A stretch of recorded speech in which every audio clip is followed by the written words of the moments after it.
Marcus Chen adjusted his worn leather jacket against the biting wind that swept across the abandoned mining platform of Kepler 442b. The terraforming project had failed here 3 years ago, leaving behind a skeleton crew of salvage operators and desperate traders. Marcus was neither. He was something much worse in the eyes of the Galactic Trade Union. He was human. The platform creaked under his boots as he made his way toward the only functioning market stall. Above him, 3 alien moons cast an eerie purple light across the metallic structures, while the distant hum of failing atmospheric processors filled the air with a constant mechanical wheeze.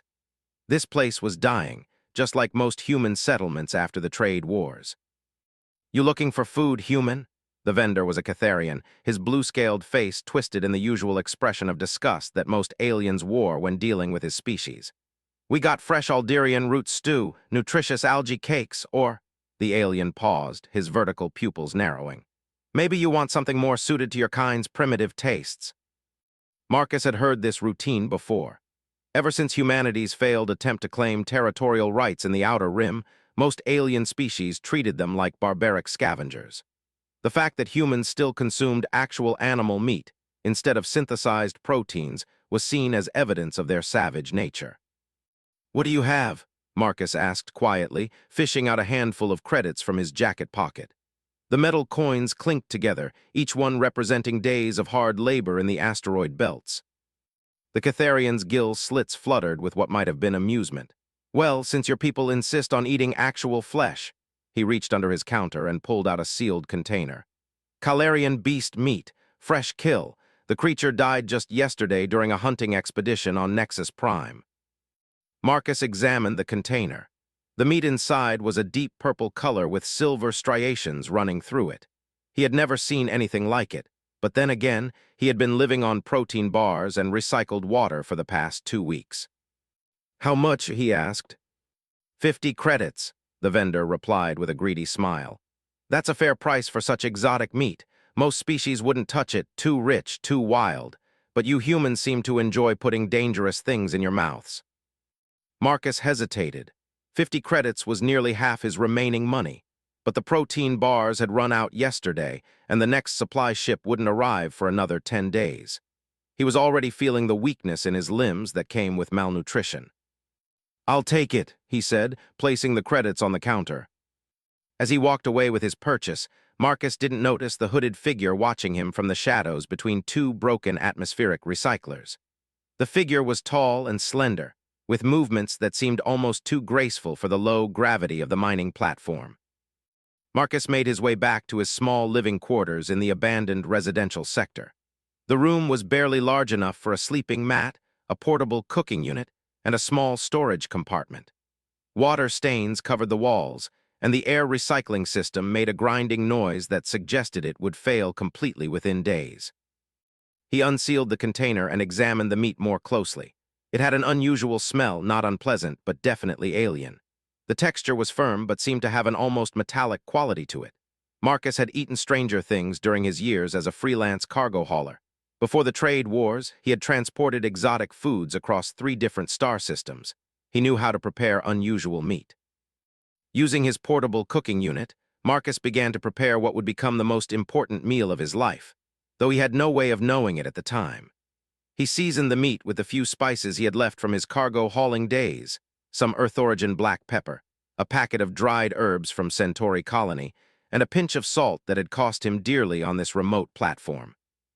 As the meat cooked, it released an aroma that was both savory and sweet, with undertones that reminded him of the thunderstorms he had experienced as a child on Earth.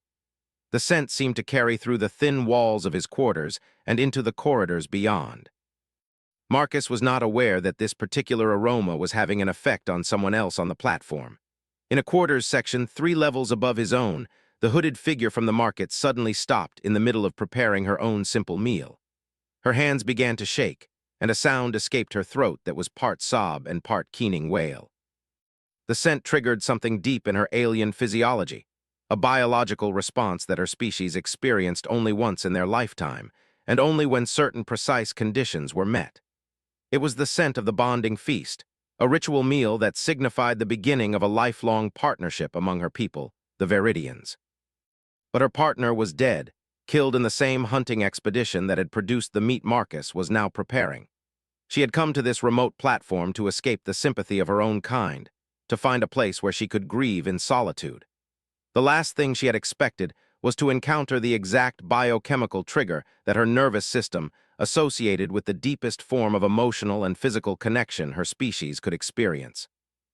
Meanwhile, Marcus finished cooking the meat and took his first bite. The flavor was unlike anything he had ever experienced. It was rich and complex, with layers of taste that seemed to evolve as he chewed. There was an initial burst of something almost familiar, followed by flavors that had no equivalent in human cuisine.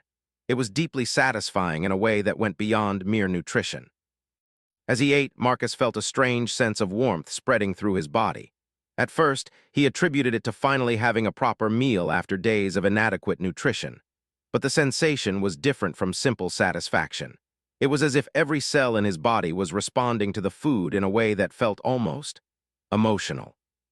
He finished the entire portion, something he rarely did when trying unfamiliar alien foods. Usually, he would eat small amounts to test for adverse reactions. But this meat seemed to demand completion, as if leaving any of it uneaten would be somehow wrong. After finishing his meal, Marcus cleaned his cooking equipment and prepared for sleep. The atmospheric processors outside had gotten quieter, which meant either they were finally failing completely or the platform's automated systems were cycling into night mode. Either way, the relative silence would make it easier to rest. He was just settling onto his sleeping mat when he heard something that made him freeze. It was a sound unlike anything he had encountered in all his years of space travel, a low, melodic humming that seemed to vibrate through the metal walls of the platform. It was hauntingly beautiful, like whale song crossed with the harmonics of a perfectly tuned musical instrument. The sound was coming from somewhere above him, and it seemed to be getting closer. Marcus reached for the small plasma cutter that served as his only weapon. It wasn't much against a serious threat, but it was better than nothing. The humming stopped directly outside his door. Marcus held his breath and listened. He could hear breathing on the other side of the metal barrier, slow, deliberate breaths that didn't sound quite human. The breathing was accompanied by what sounded like whispered words in a language he didn't recognize. Then came the scratching. It started as gentle tapping, like someone testing the surface of the door. But it quickly intensified into desperate clawing, as if whoever was outside was trying to break through the metal with their bare hands. Marcus stood up slowly, his heart pounding. In all his years of dealing with hostile aliens, desperate pirates, and territorial disputes, he had never heard sounds quite like these. The scratching was accompanied by what sounded like sobbing, but it was too deep and resonant to be human crying. "Who's there?" he called out, his voice steadier than he felt. The scratching stopped immediately. The sudden silence was almost worse than the noise had been. "Please," came a voice from the other side of the door. It was definitely female, but with a quality that suggested non-human vocal anatomy. "Please, I need to understand what you have done." Marcus kept his plasma cutter ready but moved closer to the door. "What I've done? I haven't done anything to anyone." "The scent," the voice said, and now he could hear the tears in it clearly. "You have prepared the bonding feast, but my mate is dead. How can this be?" Marcus felt a chill that had nothing to do with the failing environmental systems. "I don't understand. I just cooked some meat I bought at the market. I don't know anything about any bonding feast." "The meat of Calarian beast, prepared with the ritual spices by one who carries the genetic markers of compatibility," the voice explained, becoming more agitated. "My body responds as if my mate still lives, as if the great bonding has been offered. But Zephyr is dead, killed by the very creature whose flesh you now carry in your body." The pieces began to click together in Marcus's mind. The unusual scent while cooking, the strange satisfaction he had felt while eating, the biological response this alien was experiencing. He had unknowingly participated in some kind of alien mating ritual. "Look," Marcus said, "I think there's been a misunderstanding. I'm human. I don't know anything about your customs or rituals. I was just trying to get a decent meal." "Human," the voice repeated as if tasting the word. "I have heard of your species, the ones who still consume flesh, who form bonds without biological compatibility markers. This should not be possible." "Maybe we should talk face to face," Marcus suggested. "I'm going to open the door, but I'm armed. I don't want any trouble." "I carry no weapons," the voice replied. I am Lyrelay of the Seventh Bloom, I am. I was bonded to Zephyr of the Golden Hunt until 3 days ago. Marcus slowly opened the door, keeping his plasma cutter visible but not directly threatening. The alien standing in the corridor was unlike any species he had encountered before. She was tall and elegant, with skin that seemed to shift between deep green and silver depending on the light. Her hair appeared to be made of fine, fiber-optic strands that pulsed with soft bioluminescence. But it was her eyes that captured his attention, large, multifaceted like an insect's, but with an unmistakably intelligent and deeply sorrowful expression. "You are not what I expected," Lyrelay said, studying him with equal curiosity. "Neither are you," Marcus replied honestly. "Would you like to come in? We should probably figure out what happened here." She hesitated for a moment, then stepped into his small quarters. As soon as she crossed the threshold, Marcus noticed that her bioluminescent hair began to pulse more rapidly, and she made a small sound that might have been distress. "The scent is stronger here," she said, pressing her hands against her chest. "My body believes that Zephyr still lives, that he has prepared the sacred meal and waits for me to complete the ritual." Marcus set down his plasma cutter and gestured for her to sit on the only chair in the room. "Tell me about this ritual. Maybe if I understand what happened, we can figure out how to fix it." Lyrelay sat down carefully, her movements graceful despite her obvious distress. "Among my people, when two individuals wish to form a lifelong bond, they share in the bonding feast. The male of the partnership hunts the most dangerous prey available, offering his life in potential sacrifice for the relationship. If he succeeds and returns with the flesh of the beast, the female prepares it using specific ritual spices that complement their individual biochemistries." "But I'm the one who prepared it," Marcus pointed out. "Yes," Lyrelay said, her hair pulsing brighter. "This is the source of my confusion. When both partners consume the properly prepared flesh together, their nervous systems undergo a permanent change. They become biochemically bonded for life. The scent of the prepared meal triggers the initial response, preparing the body for the transformation." Marcus sank down onto his sleeping mat, the implications hitting him like a physical blow. "So when I cooked and ate that meat, your human physiology somehow mimicked the male role in our bonding ceremony," Lyrelay finished. "My body has begun the biochemical cascade that prepares for lifelong partnership, but the process cannot be stopped once started." They sat in silence for several moments, the weight of the situation settling between them. Outside, the wind had picked up again, causing the platform structures to groan and shift. "What happens if the process isn't completed?" Marcus asked finally. Lyrelay's bioluminescent hair dimmed noticeably. "For my species, incomplete bonding results in what you might call biological grief. The nervous system continues to seek completion of the bond, but without the proper biochemical response from a compatible partner, it eventually leads to systemic failure." "You mean deaths?" "Eventually, yes. The process can take months or even years, but the biological drive becomes so overwhelming that most individuals lose the ability to function normally. They stop eating, stop sleeping, stop engaging with the world around them." Marcus ran his hands through his hair, trying to process what he was hearing. "And there's no way to reverse it?"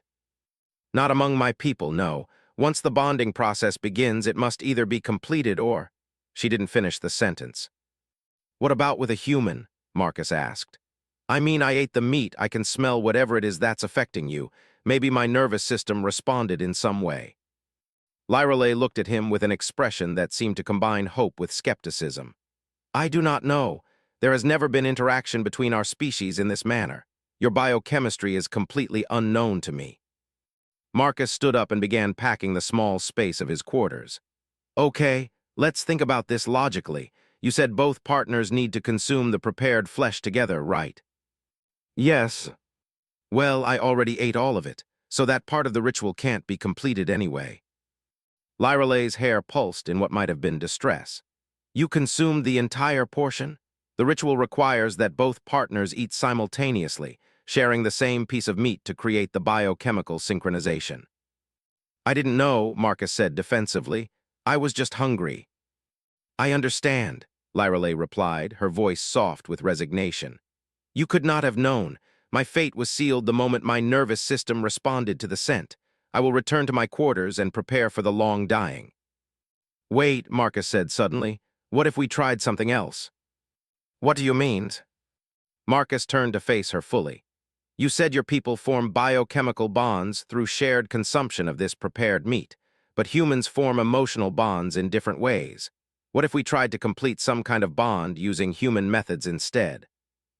Lyrale stared at him with her multifaceted eyes. I do not understand. What are human bonding methods? Marcus realized he was venturing into completely uncharted territory.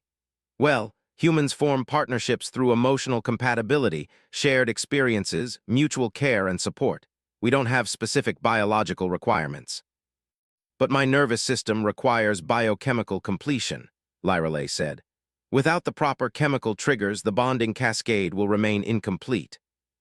Maybe, Marcus said, his mind racing. But what if human biochemistry works differently?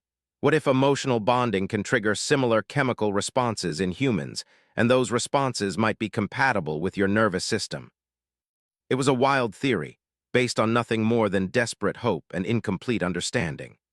But as Marcus looked at Lyrale sitting in his small, water-stained quarters, her bioluminescent hair dimming with resigned despair, he knew he couldn't just let her walk away to die. You would be willing to attempt such a thing? Lyrale asked. To risk your own biochemistry for a creature you have known for less than an hour. Marcus thought about his life on the failing mining platform, about the years of discrimination and hardship since the trade wars, about the loneliness that had become his constant companion. Then he looked at Lyrale again, beautiful, alien, grieving, but somehow connecting with him in a way that felt more real than any human interaction he had experienced in years. Yeah, he said simply, I think I would. Outside, the atmospheric processors finally gave up their mechanical struggle, and the platform fell into the deep silence of space. But inside Marcus's small quarters, something new was beginning, something that neither human nor Veridian science could have predicted, something that would challenge everything both species thought they knew about the nature of connection and compatibility. As Lyrale looked up at him with eyes that reflected the light of 3 alien moons, Marcus realized that he had just volunteered for the most important experiment of 2 different species' histories. The question was whether love could truly transcend biology, whether 2 utterly different forms of life could create something greater than the sum of their genetic programming. The answer would determine whether Lyrale lived or died, and whether Marcus would spend the rest of his life alone among the stars or bonded to a creature from a world he had never seen. As he extended his hand toward her in the universal gesture of partnership, Marcus decided that some experiments were worth the risk. The next morning brought complications that Marcus had not anticipated. When he woke on his sleeping mat, he found Lyrale curled up in the corner of his quarters, her bioluminescent hair dim and her breathing shallow. During the night, she had entered what she called the seeking state, a biological condition where her nervous system desperately searched for the completion of the bonding process. Lyrale, Marcus said softly, not wanting to startle her. Are you okay? She opened her multifaceted eyes slowly, and Marcus could see that they had changed color overnight. Instead of the deep amber he remembered, they now pulsed with flecks of blue and silver. The change has begun, she whispered, her voice noticeably weaker than it had been the night before. My body is preparing for biochemical synchronization with a mate, but without the proper completion signals, it is consuming my energy reserves at an unsustainable rate. Marcus knelt beside her, nodding that her skin had taken on a translucent quality that revealed a network of what looked like veins or neural pathways beneath the surface. They pulsed with the same rhythm as her hair. How long do we have? He asked. Among my people, the seeking state can last anywhere from 10 days to several weeks, depending on the individual's constitution. But I have never been through this process before, and I do not know how my body will react. Marcus stood up and began checking his supplies. His water reserves were adequate for one person for about a week. Food was another matter entirely. He had consumed his last real meal the night before, and the protein bars were gone. If they were going to attempt some kind of alternative bonding process, they would need more resources than his small quarters could provide. We need to get you somewhere safer, Marcus said. Somewhere with better life support and more space. I cannot leave this area, Lyrale replied, struggling to sit up. The scent of the prepared meal still lingers here, and my nervous system has become anchored to this location. Moving too far away would cause severe disorientation. Marcus looked around his cramped quarters with new eyes. The water-stained walls, the failing air recycler, the barely functional heating unit, none of it seemed adequate for what they were attempting. But if Lyrelay couldn't leave, then they would have to make it work. Okay, he said, then we improve what we have here. For the next several hours, Marcus worked to upgrade their living situation. He used his engineering background from his cargo hauling days to patch the worst of the air leaks, redirect power from unnecessary systems to strengthen the heating unit, and create a more comfortable sleeping area using emergency blankets from his supply kit. While he worked, Lyrelay told him more about Viridian culture and biology. Her species had evolved on a world with extreme seasonal variations, where successful reproduction required perfect timing and biochemical compatibility between partners. The bonding ritual had developed as a way to ensure that mated pairs could survive the harsh conditions together. The male risks his life hunting the most dangerous available prey, she explained, watching Marcus repair a faulty wall panel. This demonstrates his commitment and his genetic fitness. The female prepares the flesh using spices that are specific to her individual biochemistry.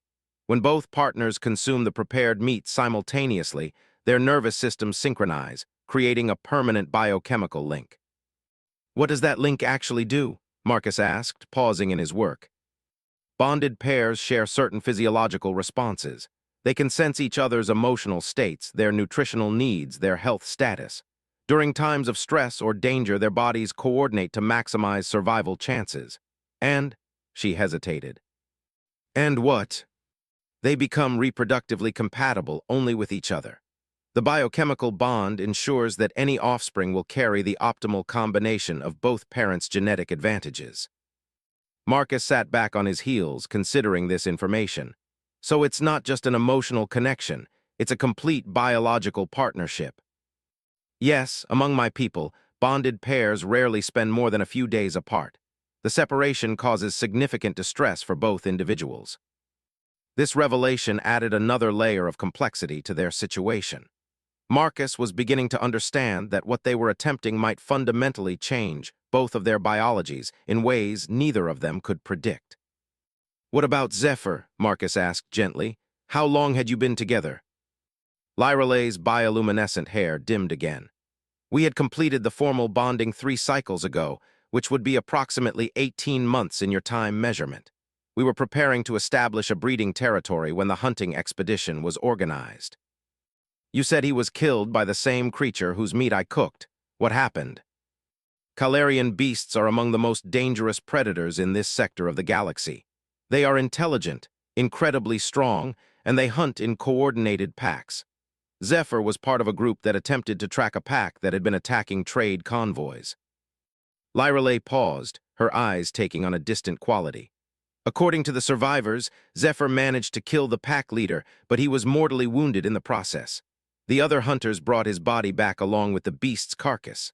I came to this platform because I could not bear to remain on our homeworld without him. Marcus felt a deep sympathy for her loss, but also a growing awareness of the magnitude of what had happened. So when I prepared and ate that meat, I was essentially taking Zephyr's place in a ritual meant for you and him. In a sense, yes, though my people would say that the ritual chose you rather than you choosing it. What do you mean? We believe that the biochemical compatibility required for bonding is not random. The ritual spices I described, they do not work the same way for every individual. Each person's body chemistry determines which spices will create the proper reaction. For you to have inadvertently chosen the correct combination suggests that your human biochemistry has some natural compatibility with mine. This was an intriguing possibility that Marcus had not considered. Are you saying that humans and Viridians might be naturally compatible for bonding? I do not know. There has never been any scientific study of interspecies bonding.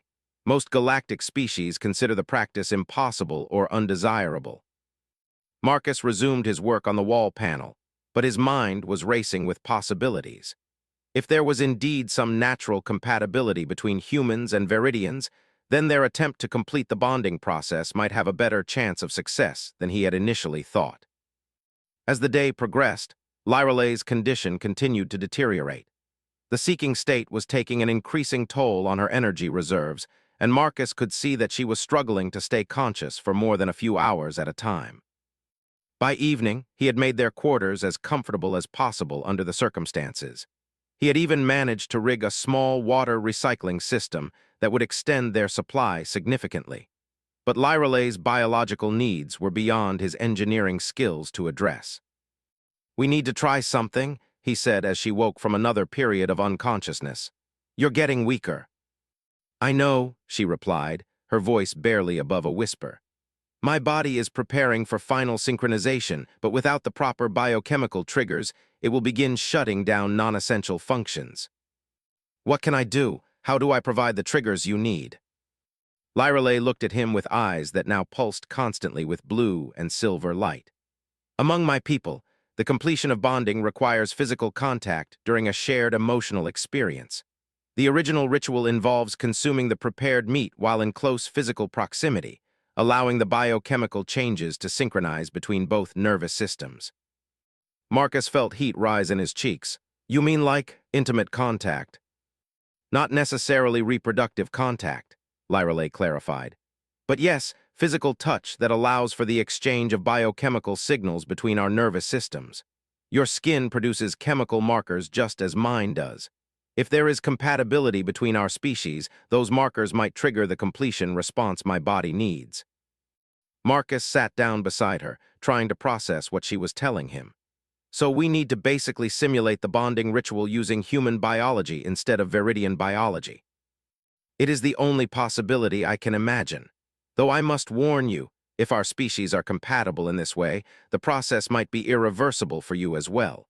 You could become biologically bonded to me just as I am becoming bonded to you." "What would that mean for me?" "I do not know. Human biology is unfamiliar to me. But if the process works, you might experience some of the same physiological changes that I am undergoing. Enhanced emotional sensitivity, biochemical synchronization with my nervous system, possibly even changes in your reproductive biology."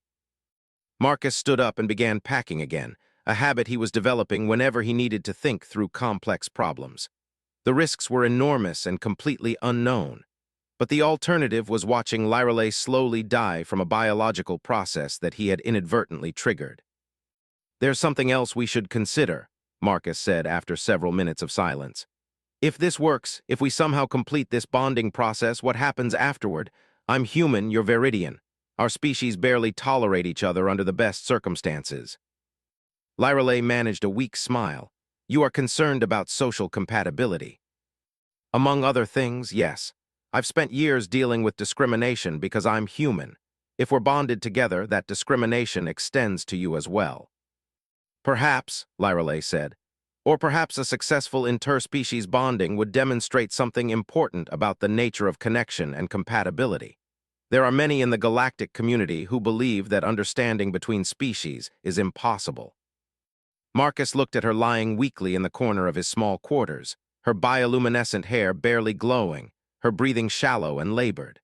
Whatever the social consequences might be, they were irrelevant if she didn't survive the next few days.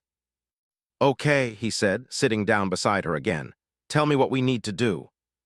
Lyralay reached out with one hand and touched his arm. Her skin was surprisingly warm, and Marcus could feel a slight tingling sensation where she made contact. "Among my people, the completion ritual begins with what you might call meditation. Both partners clear their minds of all concerns except their commitment to each other. This mental state helps facilitate the biochemical changes." "I can try that," Marcus said, "though I should warn you that I've never been very good at meditation." "It is not about expertise," Lyralay said. "It is about intention and openness to change." She guided him through the basic techniques that Viridian couples use to prepare for bonding. They sat facing each other, maintaining physical contact through their joined hands, while focusing their attention on their breathing and their awareness of each other's presence. At first, Marcus found it difficult to clear his mind of practical concerns. He kept thinking about their dwindling supplies, the failing life support systems, and the uncertain future they faced. But gradually, as he focused on the warmth of Lyralay's hand in his and the gentle rhythm of her breathing, he began to experience a strange sense of calm. After nearly an hour of this meditation, Marcus began to notice changes in his own physiology. His heartbeat seemed to be synchronizing with Lyralay's. and he could swear that he was beginning to sense her emotional state directly, without relying on visual or auditory cues. "Something is happening," he said softly. "Yes," Lyreley replied, and Marcus could hear excitement in her voice for the first time since they had met. "I can feel your nervous system responding. Your biochemistry is more compatible with mine than either of us anticipated." The tingling sensation where their hands touched was intensifying, and Marcus could see that the bioluminescence in Lyreley's hair was growing brighter. More importantly, her breathing was becoming stronger and more regular. "What do we do now?" Marcus asked. "We continue," Lyreley said. "The process has begun, but it requires sustained contact and shared emotional experience to complete fully." They maintained their meditation for several more hours, occasionally sharing quiet conversation about their experiences, their fears, and their hopes. As the night progressed, Marcus found that he was becoming increasingly aware of Lyreley's physical and emotional state. He could sense when she was becoming tired, when she was experiencing pain from the biochemical changes, and when she was feeling hope or contentment. By dawn, both of them were exhausted but undeniably changed. The constant pulsing in Lyreley's eyes had stabilized, and her hair glowed with a steady, healthy light. Marcus felt as though his entire nervous system had been recalibrated. He was more aware of sensory input, more emotionally sensitive, and somehow more connected to the world around him. "I think it worked," Lyreley said, her voice stronger than it had been in days. "The seeking state has ended. My nervous system has accepted your biochemical signature as a compatible bonding partner." Marcus looked at their still joined hands and realized that he could feel Lyreley's pulse as clearly as his own. "What have we done to ourselves?" "We have created something new," Lyreley replied. "The first documented interspecies bonding in galactic history." Outside their small quarters, the mining platform continued its slow decay under the light of alien suns. But inside, two beings from completely different worlds had discovered that connection could transcend biology, that love might indeed be a universal constant that operated beyond the boundaries of species and evolution. The question now was whether the galaxy would be ready to accept what they had become. 3 days after their bonding, Marcus woke to find Lyreley standing by the small viewport in their quarters, her bioluminescent hair pulsing in patterns he was beginning to recognize as excitement mixed with concern. The bond between them had stabilized, but it had also created new sensitivities that were taking time to understand and manage. "There's a ship approaching," she said without turning around. "Multiple ships, actually." Marcus joined her at the viewport and saw 3 sleek vessels approaching the mining platform. The lead ship bore the distinctive markings of the Veridian exploration fleet, while the other 2 appeared to be Galactic Trade Union enforcement vessels. "That's not good," Marcus said, feeling his stomach clench with anxiety. Through their bond, he sensed Lyreley's immediate response to his emotional state, and he tried to calm himself for both their sakes. "They have come for me," Lyreley said quietly. "When I failed to report in after Zephyr's death, my people would have begun searching. The GTU ship suggests that this has become a diplomatic matter." Marcus understood the implications. Interspecies relationships were technically legal under galactic law, but they were rare enough to attract significant attention from authorities. An actual biochemical bonding between species that had never been documented to be compatible would be seen as either a miraculous scientific discovery or a dangerous aberration, depending on who was doing the evaluating. "What do we tell them?" Marcus asked. "The truth," Lyreley replied. "Deception will be impossible anyway. Bonded Veridians exhibit specific physiological markers that are easily detectable with standard medical scanners." Within an hour, their small quarters were invaded by a joint delegation of Veridian scientists and GTU officials. The Veridian team was led by someone Lyreley introduced as High Researcher Vexhai, an elderly female whose hair had turned silver with age, but still pulsed with the keen intelligence that had made her one of the most respected xenobiologists in the galaxy. The GTU delegation was headed by Commissioner Roth, a human whose stern expression and military bearing made Marcus immediately uncomfortable. Roth was accompanied by 2 alien advisors whose species Marcus didn't recognize. "Lyreley of the 7th Bloom," High Researcher Vexhai said in accented but clear galactic standard, "you have caused considerable concern among your people. When you disappeared after Zephyr's burial ceremony, we feared you had chosen the path of grief death. I considered it, Lyreley replied honestly, but circumstances intervened. Commissioner Roth stepped forward, his gaze fixed on Marcus with barely concealed hostility. Mr. Chen, you're accused of interfering with an alien religious ceremony and possibly coercing a grieving individual into an illegal bonding arrangement. That's completely wrong, Marcus said, his anger flaring.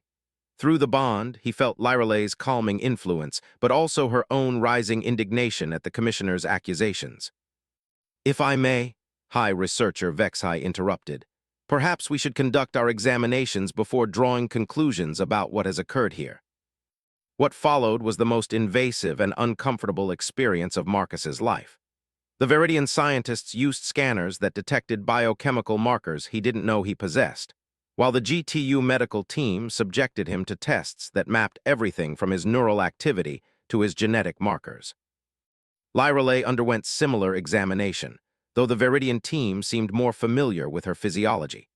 Throughout the process, Marcus found that their bond allowed him to experience some of what she was feeling, a mixture of embarrassment, determination, and underlying anxiety about how their situation would be interpreted.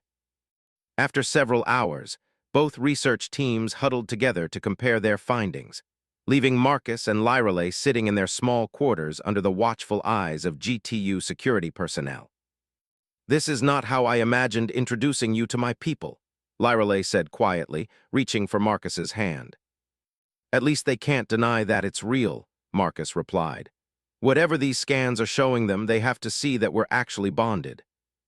When the researchers returned, their expressions ranged from amazement to concern to outright confusion. High Researcher Vexhai spoke first. The biochemical evidence is unmistakable. You have both undergone complete neural bonding as defined by Viridian biological standards. However, this should be impossible given your species' differences.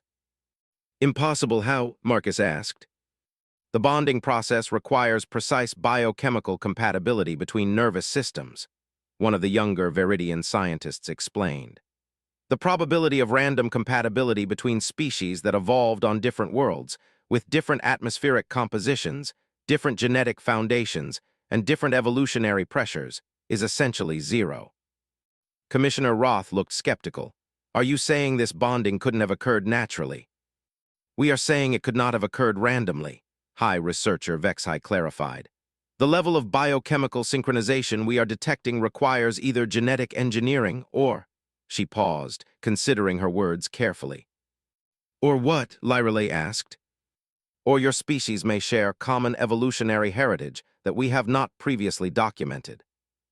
The implications of this statement sent shock waves through both research teams. The idea that humans and Viridians might be genetically related challenged fundamental assumptions about galactic evolution and the development of sentient species. That's impossible, Commissioner Roth said firmly.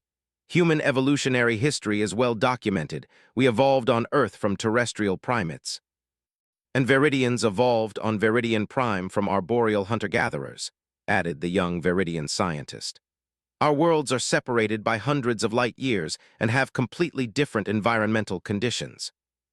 High Researcher Vexhai gestured to one of her assistants, who produced a portable holographic display. Nevertheless, the genetic markers we are detecting suggest compatibility that goes beyond mere biochemical coincidence. The hologram showed comparative scans of Marcus and Lyreley's neural patterns. Even to Marcus's untrained eye, the similarities were striking. Their brainwave patterns, while distinct, showed synchronization points that pulsed in perfect harmony. What does this mean for us? Lyreley asked. From a Viridian perspective, High Researcher Vexhai said, you are legally and biologically bonded as any mated pair of our species would be. The fact that your partner is human creates no precedent in our law, but it also violates no existing statutes. Commissioner Roth was less accommodating. From a GTU perspective, this situation creates significant diplomatic complications. If humans and Viridians are capable of biochemical bonding, it changes the legal framework for interspecies relationships across the galaxy. How so? Marcus asked. Bonded pairs among species that practice this type of biochemical connection are granted special legal status. one of the alien advisors explained. They are considered a single legal entity for purposes of property rights, citizenship claims, and territorial access. If humans are capable of forming these bonds with other species, it could affect immigration law, trade agreements, and colonial rights throughout GTU space. Marcus felt a growing sense of dread. You're saying that our personal relationship has political consequences. Potentially enormous ones, Commissioner Roth confirmed. Which is why we need to understand exactly how this bonding occurred and whether it can be replicated. Replicated? Lyralay's hair flashed with patterns Marcus was learning to recognize as anger. You speak of our bond as though it is an industrial process to be mass-produced. With respect, High Researcher Vexhai interjected, the scientific implications are extraordinary. If interspecies bonding is possible, it suggests that the barriers between galactic civilizations may be far more permeable than we have previously believed. Over the following days, Marcus and Lyralay found themselves at the center of an unprecedented scientific and political storm. Researchers from across the galaxy requested permission to study their bond, while politicians debated the implications for interspecies relations. The mining platform, previously home to only a handful of scavengers and desperate traders, suddenly became a focal point of galactic attention.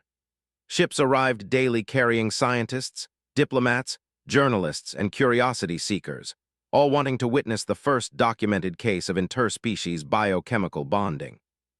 Marcus and Lyralay were housed in better accommodations, provided with adequate food and supplies, and given access to full medical care. But they were also essentially prisoners, unable to leave the platform without permission from a joint GTU Veridian Oversight Committee. I never wanted to be famous, Marcus confided to Lyralay one evening as they watched yet another transport ship arrive through their new, larger viewport. Nor did I, she replied, but perhaps what we have discovered is too important to keep private. What do you mean? Lyralay turned from the viewport to face him, her multifaceted eyes reflecting the lights from the growing fleet of ships outside. Consider what our bond represents.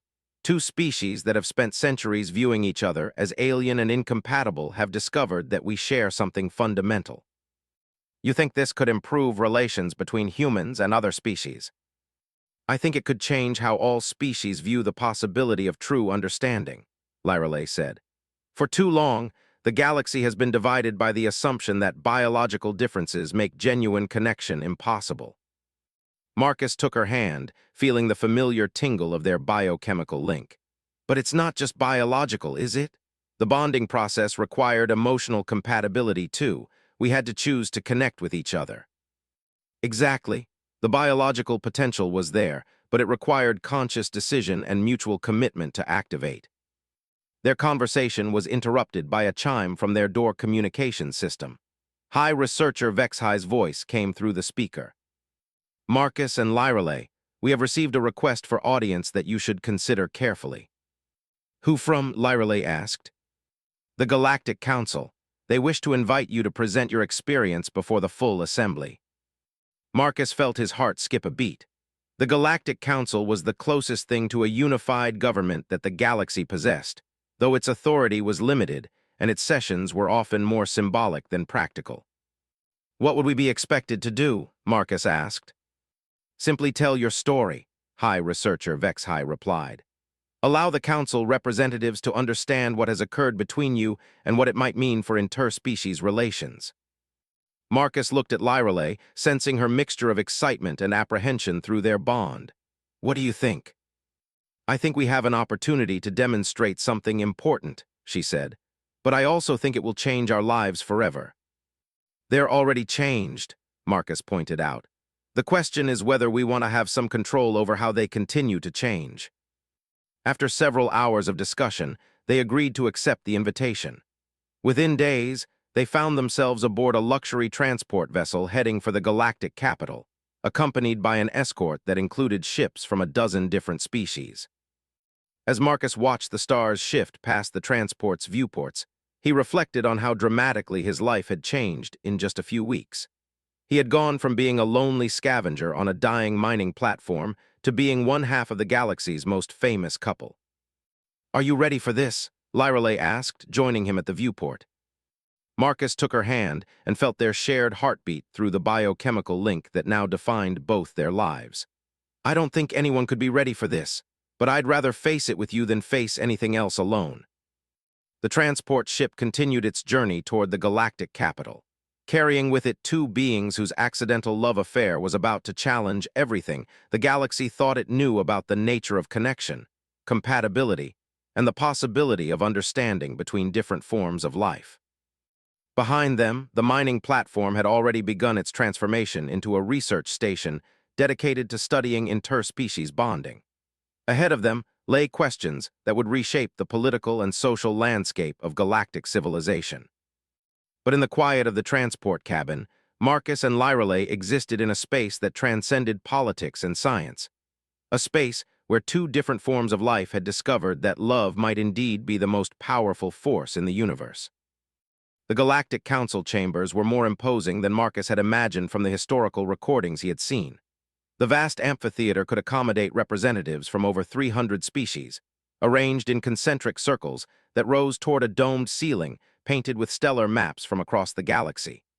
Each delegation occupied a section designed for their specific environmental needs, creating a patchwork of different atmospheric bubbles, lighting conditions, and gravitational fields.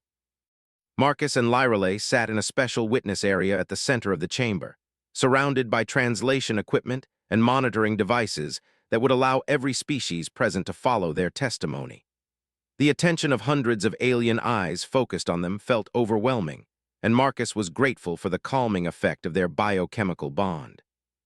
Witnesses Marcus Chen of Earth and Lyrale of the 7th Bloom of Viridian Prime, announced the council speaker, an ancient crystalline whose faceted body reflected light in patterns that served as their species' form of communication. You have been brought before this assembly to provide testimony regarding the unprecedented biochemical bonding that has occurred between your species.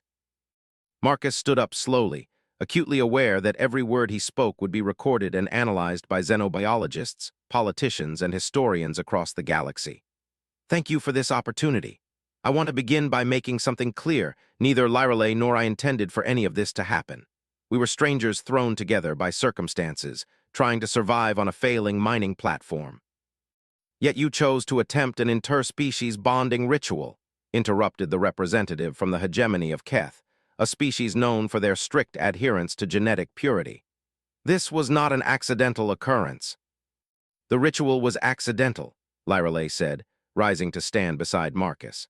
I experienced a biological response to preparation methods that Marcus used unknowingly. The choice was whether to allow me to die from an incomplete bonding process or to attempt completion using human biochemistry. Describe the process, requested the Altarian delegate, a tall, ethereal being whose species had spent centuries studying consciousness and neural connectivity. We wish to understand the mechanism of your bonding.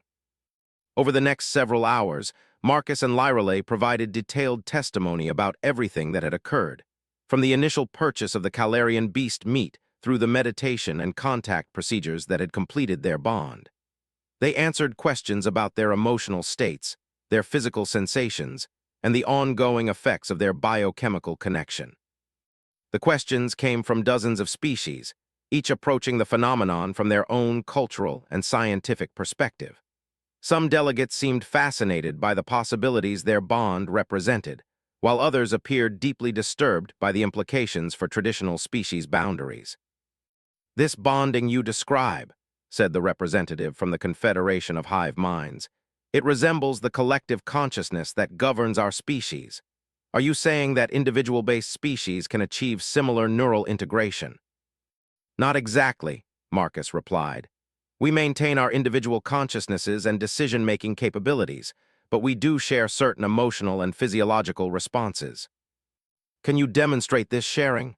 Asked the Vegan Science Collective delegate. Marcus looked at Lyrale and she nodded. Lyrale is going to experience a mild physical discomfort, Marcus announced to the chamber. I should register a sympathetic response. Lyrale reached into her clothing and activated a small medical device that delivered a harmless but noticeable electrical stimulus to her nervous system. Immediately, Marcus winced and his vital signs, displayed on monitors visible throughout the chamber, showed a spike in stress responses. Remarkable, murmured the representative from the Academy of Telepathic Arts. Your nervous systems are functioning in partial synchronization despite the lack of direct physical contact. This raises significant legal questions, declared the Juridical Council representative. If bonded pairs share physiological and emotional responses, how do we determine individual responsibility for actions? How do we establish consent in legal proceedings? Those are good questions, Marcus admitted. We're still learning about the implications ourselves, but I can tell you that our individual personalities and decision-making processes remain distinct. The bond enhances our empathy and understanding of each other, but it doesn't eliminate our autonomy. Yet you claim this bond is permanent and irreversible, challenged the Genetic Purity Alliance delegate. How can the Council support relationships that fundamentally alter the biological nature of the participants? The question sparked heated debate among the assembled representatives. For nearly an hour, delegates argued about the ethics of biochemical bonding, the rights of individuals to modify their own biology, and the potential consequences of encouraging interspecies relationships. Marcus found himself growing increasingly frustrated with the abstract nature of the discussion.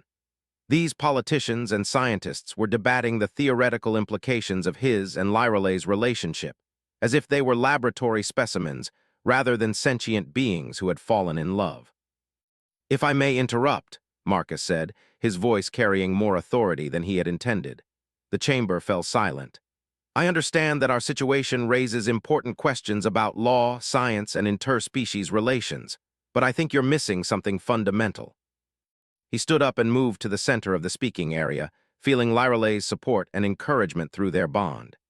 Before this happened to us, I was a cargo hauler who had spent years dealing with discrimination because I was human. Most species in this galaxy saw my people as primitive, violent, and unworthy of full participation in galactic civilization. Murmurs rippled through the chamber, and Marcus could see uncomfortable shifts among several delegations. Lyrale had lost her life partner and was facing biological death because of an incomplete bonding process. We were both alone, both struggling to survive in circumstances that were beyond our control. Marcus paused, looking up at the hundreds of representatives surrounding them. The bonding process didn't just create a biochemical connection between us. It created understanding. For the first time in my life, I truly comprehend what it means to be a different species. I can feel Lyrale's perceptions, understand her cultural background, appreciate her biological needs and drives.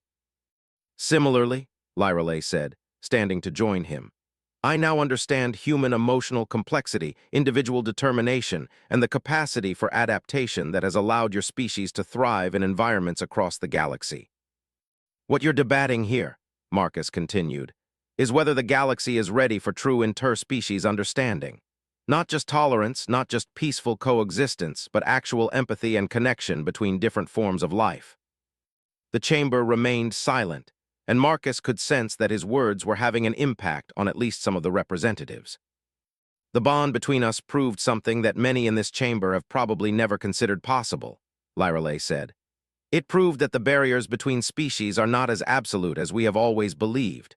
Biology may create the potential for connection, but it requires conscious choice, mutual respect, and emotional commitment to make that connection real. Are you suggesting that all species should attempt biochemical bonding? Asked the representative from the Conservative Systems Alliance. No, Marcus replied. We're suggesting that the possibility should be researched and made available to those who choose it. What happened to us was accidental, but it could become intentional for others who desire deeper connection across species lines. The implications for colonial rights and territorial claims could be enormous, warned the GTU commercial representative. Bonded pairs would have access to multiple species territorial agreements. Then perhaps it's time to reconsider how territorial rights are allocated, Lyrale said boldly. Perhaps the galaxy would benefit from citizens who truly understand multiple species perspectives. This statement triggered another round of heated debate, with representatives arguing about everything from economic impacts to cultural preservation to genetic diversity concerns. High Researcher Vexhai, who had been observing from the scientific advisory section, requested permission to address the chamber. If I may offer a research perspective, she began. The bonding between Marcus and Lyrale has revealed biochemical compatibility that suggests common evolutionary heritage. This raises questions about the origins of sentient life in our galaxy that go far beyond politics or law. "What do you mean?" asked the Archaeological Consortium representative. "Preliminary genetic analysis suggests that humans and Viridians may share ancient common ancestors, despite evolving on worlds separated by hundreds of light years. If this is true, it indicates either unknown migration patterns in our galactic history, or—" She paused dramatically. "Or what?" prompted the council speaker. "Or intentional genetic engineering by a precursor civilization that seeded compatible genetics across multiple worlds." The chamber erupted in shocked exclamations and urgent conversations. The idea of a precursor civilization that had influenced evolution across the galaxy was one of the most controversial theories in xenoarchaeology. "You're suggesting that someone deliberately created the potential for interspecies bonding?" Marcus asked, feeling stunned by the implications. "I am suggesting that the level of compatibility you two have demonstrated is unlikely to be purely natural," High Researcher Vexhigh replied. "Further research may reveal that similar compatibility exists between other species pairs throughout the galaxy." Commissioner Roth stood up from the GTU delegation area. "This is exactly the kind of speculation that could destabilize interstellar relations. We cannot base policy decisions on unproven theories about ancient alien intervention." "But we also cannot ignore the evidence," countered the representative from the Progressive Science Coalition. "If interspecies bonding is possible, if it can create the kind of understanding we have witnessed here today, then we have a responsibility to explore its potential." The debate continued for several more hours, with representatives proposing everything from immediate research initiatives to complete prohibition of interspecies bonding experiments. Marcus and Lyrale answered additional questions about their experience, their ongoing relationship, and their hopes for the future. As the session moved toward its conclusion, the council speaker called for formal recommendations from the various delegations. The proposals ranged widely. The Progressive Science Coalition recommended establishing research facilities to study interspecies bonding and genetic compatibility. The Conservative Systems Alliance proposed strict regulations on any bonding experiments, with criminal penalties for unauthorized attempts. The Genetic Purity Alliance called for complete prohibition and demanded that Marcus and Lyrale be separated and their bond reversed if possible. More moderate proposals included creating voluntary registration systems for those interested in interspecies bonding research, establishing ethical guidelines for such experiments, and providing legal recognition for bonded pairs regardless of species. "The chair will now hear final statements from the witnesses," announced the council speaker. Marcus stood up one last time, feeling the weight of galactic attention upon him. "3 weeks ago, I was nobody special. I was a human trying to survive in a galaxy that saw my species as second-class citizens. Today, I'm here because I accidentally fell in love with someone from a different world." He reached for Lyrale's hand, feeling their shared heartbeat through their biochemical connection. "What we've learned is that love doesn't respect species boundaries. Understanding doesn't require genetic similarity. Connection is possible between any forms of life that choose to reach toward each other with open hearts and minds. The galaxy can choose to see our bond as an anomaly, a threat, or a scientific curiosity," Lyrale added. "Or it can choose to see it as proof that the barriers we build between ourselves are often artificial and unnecessary." "We're not asking you to mandate interspecies relationships," Marcus concluded. "We're asking you to make room for the possibility that understanding between different forms of life might be more achievable than we've ever dared to imagine." The council speaker called for a recess while the various delegations prepared their formal votes on the proposals. Marcus and Lyrale were escorted to a private chamber where they could wait for the results. "Do you think we made a difference?" Marcus asked as they sat together in the comfortable but isolated room. "I think we planted seeds," Lyrale replied. "Whether they grow into something meaningful will depend on choices that others make." Outside their chamber, the representatives of 300 species debated the future of interspecies relations in a galaxy that had just discovered that its assumptions about the nature of connection and compatibility might have been fundamentally wrong. The vote, when it came, would determine whether Marcus and Lyralay's accidental love story would become the first chapter in a new era of galactic understanding, or merely a footnote in the long history of species trying to coexist without truly connecting. 2 years after the Galactic Council session, Marcus stood on the observation deck of the New Harmony research station, watching ships from dozens of different species dock at the sprawling facility that had been built in orbit around the former mining platform where his and Lyralay's story had begun.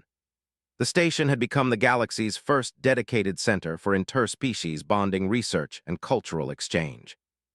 The Council's final vote had been closer than anyone had predicted. The Progressive Science Coalition's proposal for regulated research had passed by a narrow margin, overcoming strong opposition from conservative factions who viewed interspecies bonding as a threat to genetic and cultural purity. The result was a compromise that established strict ethical guidelines for bonding research while providing legal recognition and protection for couples like Marcus and Lyralay.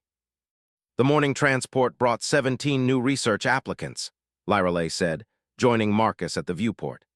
Her bioluminescent hair pulsed with patterns that he now could read as easily as facial expressions, indicating contentment mixed with anticipation. "Any promising candidates?" Marcus asked, automatically adjusting his stance to accommodate the slight gravitational fluctuation that accompanied her approach. 2 years of bonding had made such synchronizations unconscious. 3 human-Altarian pairs, 2 Veridian Centauri combinations, and 1 particularly intriguing application from a human and a member of the crystalline collective. Marcus raised his eyebrows. A human and a crystalline? How would that even work biologically? "That is what we are here to discover," Lyralay replied with a smile. "Dr. Kethvar believes that the crystalline silicon-based consciousness might actually be more compatible with human neural patterns than traditional carbon-based species." Dr. Kethvar was one of the station's lead researchers, a brilliant hegemony scientist who had originally opposed interspecies bonding, but had become one of its most enthusiastic supporters after studying the data from Marcus and Lyralay's bond. In the 2 years since the council session, the research had progressed faster than anyone had anticipated. High researcher Vexhi's theory about common evolutionary heritage had proven partially correct. Genetic analysis of various species had revealed compatibility markers that suggested ancient connections between seemingly unrelated civilizations. More importantly, the research had confirmed that successful interspecies bonding required more than just genetic compatibility. It demanded emotional openness, mutual respect, and genuine commitment to understanding another form of consciousness. The process couldn't be forced or faked, which had satisfied many of the ethical concerns raised by conservative factions. "How many successful bondings have we documented now?" Marcus asked as they walked toward the central research facilities. 47 confirmed pairs across 23 different species combinations, Lyralay replied. And the preliminary studies suggest that bonded pairs show enhanced problem-solving capabilities, improved stress resistance, and greater creativity than individuals of either species separately. This last finding had caught the attention of commercial and military organizations throughout the galaxy. The idea that interspecies bonding could create enhanced individuals was both exciting and concerning to various power structures. They entered the main research laboratory, where Dr. Kethvar was conducting interviews with potential research subjects. The hegemony scientist had undergone his own transformation over the past 2 years, abandoning his species' traditional isolation to become one of the galaxy's foremost advocates for interspecies cooperation. "Ah, Marcus Lyralay," Dr. Kethvar said, looking up from his data pad. "Perfect timing. I wanted to discuss the latest findings from the neural synchronization studies." "Good news or concerning news?" Marcus asked. "Both as usual," Dr. Kethvar replied with what passed for a smile among his species. "The good news is that we have confirmed biochemical bonding is possible between at least 30 different species. The concerning news is that we are detecting interference patterns suggesting that someone is actively working to prevent our research." This was not entirely surprising. Several conservative systems had attempted to ban their citizens from participating in bonding research, and there had been isolated incidents of sabotage at research facilities. But the idea of organized interference was troubling.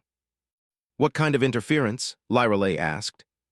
Subtle disruption of our communication networks, delays in supply deliveries, diplomatic pressure on funding organizations, Dr. Kethvar explained. Nothing that can be directly traced to any specific group, but the pattern suggests coordinated opposition. Marcus felt a familiar tightness in his chest that immediately triggered a calming response from Lyreley through their bond. This kind of synchronized emotional regulation had become second nature to them, but it still amazed him how effectively their nervous systems worked together to maintain psychological stability. "Any idea who might be behind it?" Marcus asked. "Several possibilities," Dr. Kethvar replied.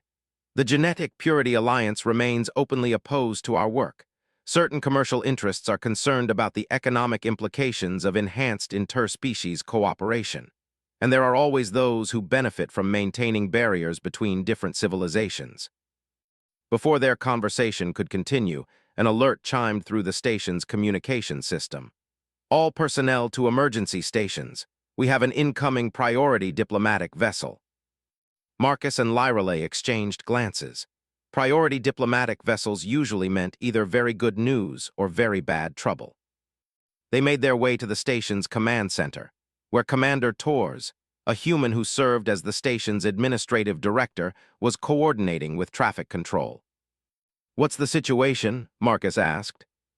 "Galactic Council Emergency Session Transport," Commander Torres replied grimly. "They're requesting immediate transport for you and Lyreley to the capital. Apparently, there's been a major development in interspecies relations that requires your testimony." Within hours, Marcus and Lyreley found themselves aboard another luxury transport, this time accompanied by an escort that included warships from several different species. The military presence suggested that whatever had happened was significant enough to affect galactic security. High Researcher Vexhai met them aboard the transport, her normally composed demeanor showing signs of stress and excitement. "What's happened?" Lyreley asked immediately. "A breakthrough and a crisis," Vexhai replied. 3 days ago, our archaeological team on Kepler 452c made a discovery that changes everything we thought we knew about galactic history. She activated a holographic display that showed the ruins of what appeared to be a massive technological complex buried beneath the surface of a planet Marcus had never heard of. "This facility is over 50,000 years old," Vexhai continued. "It contains genetic laboratories, consciousness transfer equipment, and detailed records of a civilization that called itself the Architects." Marcus felt his heart skip a beat. "The precursor civilization you theorized about." "More than theorized? Proven. The Architects deliberately seeded compatible genetic markers throughout the galaxy, creating the potential for interspecies bonding between dozens of different species. They left detailed records of their work, including instructions for activating dormant compatibility factors in species that haven't yet achieved bonding capability." The implications hit Marcus like a physical blow. "They designed us to be able to connect with each other." "Not just connect," Vexhai said. "According to their records, they were attempting to create a galaxy-wide network of consciousness, a unified civilization that could preserve and share the knowledge of all species." "But they failed," Lyreley observed. "They disappeared before completing their project," Vexhai confirmed. "The records suggest they were facing some kind of external threat that forced them to abandon their work and hide their facilities." "What does this have to do with the emergency council session?" Marcus asked. Vexhai's expression grew grim. "The discovery has created panic among conservative factions. Several species are threatening to withdraw from the Galactic Council entirely rather than accept the implications of the Architect's work. They see it as evidence that interspecies bonding represents a threat to individual species' identity and autonomy."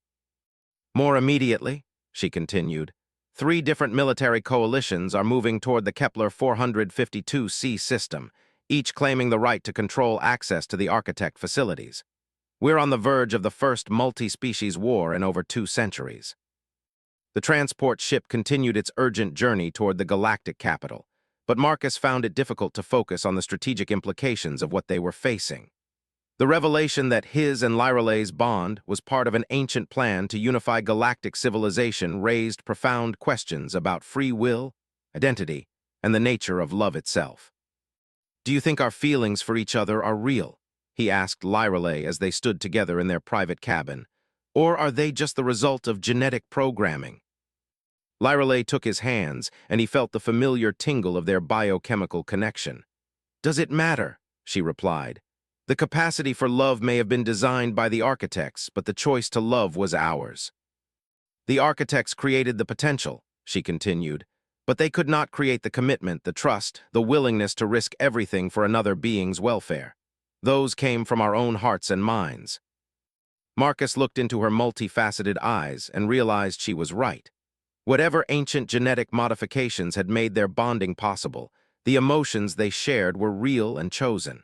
The architects might have built the bridge, but Marcus and Lyreley had made the decision to cross it. When they arrived at the galactic capital, they found a council chamber in chaos. Several delegations had already withdrawn in protest, while others were engaged in heated debates about military mobilization and territorial rights to the architect facilities. The emergency session lasted for 3 days, with Marcus and Lyreley serving as both witnesses and symbols of what interspecies bonding could achieve. They testified about their relationship, demonstrated their biochemical synchronization, and answered countless questions about the implications of enhanced interspecies cooperation. The final resolution was another compromise, but one that established principles that would guide galactic civilization for generations to come. The architect facilities would be administered by a joint archaeological commission, with access granted to all species for research purposes. Interspecies bonding would be recognized as a fundamental right, with legal protections established for bonded pairs regardless of the species involved. Most importantly, the Council established the Harmony Doctrine, which recognized that galactic civilization was most likely to thrive through cooperation and understanding rather than competition and isolation.